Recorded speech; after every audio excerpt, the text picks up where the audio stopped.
"Where are you going?"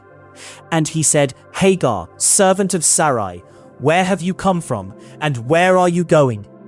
And she said, "I am fleeing from the presence of my mistress Sarai." One of the most profound questions God asks in Scripture is found in his encounter with Hagar in the wilderness. Where are you going?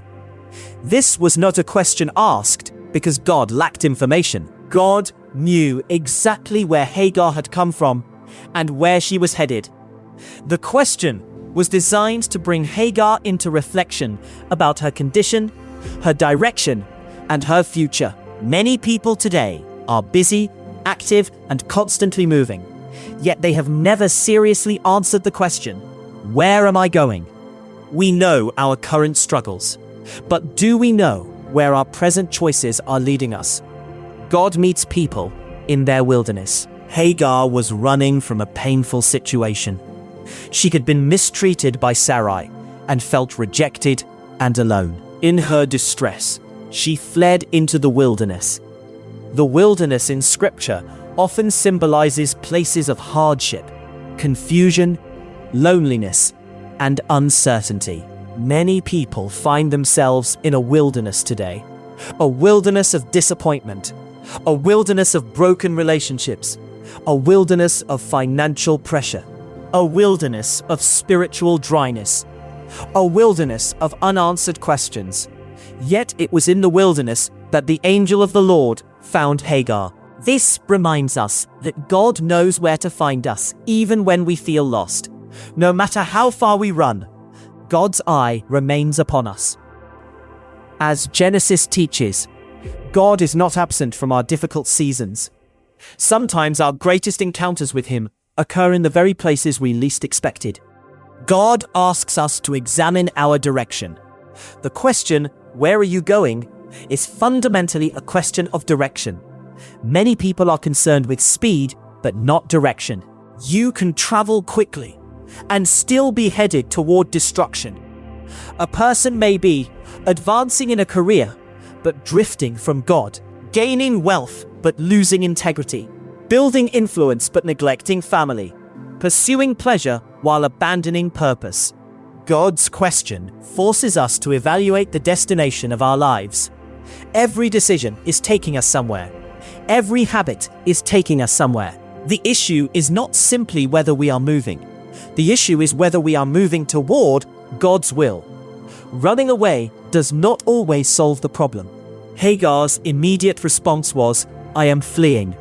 She knew what she was running from, but she apparently had no clear destination. Many people spend their lives running from responsibility, running from pain, running from conviction, running from God's calling, running from difficult conversations. But running away rarely brings lasting peace. The deeper issue is not what we are leaving behind, but what we are moving toward. God's question invites us to stop and consider whether our escape is actually leading us into greater danger. God's direction is better than human impulse. The angel of the Lord instructed Hagar to return and submit herself under Sarai's authority. This was not the answer Hagar expected. Often, God's direction challenges our natural instincts. When we want revenge, God calls for forgiveness. When we want to quit, God calls for perseverance. When we want to take control, God calls for trust. When we want immediate relief, God often works through a process. The lesson is clear.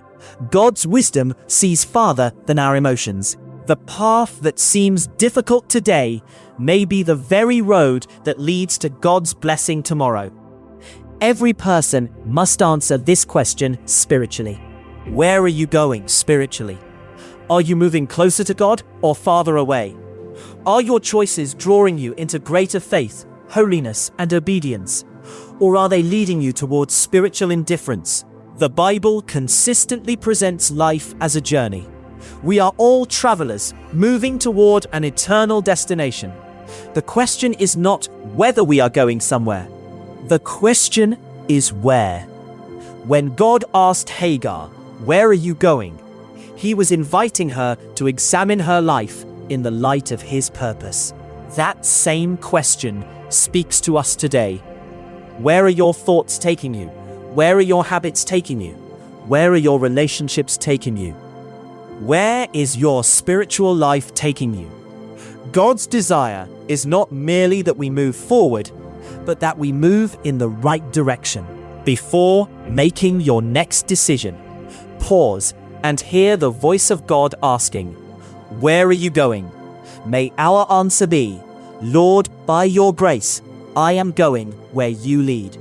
God bless you, and see you in our next video.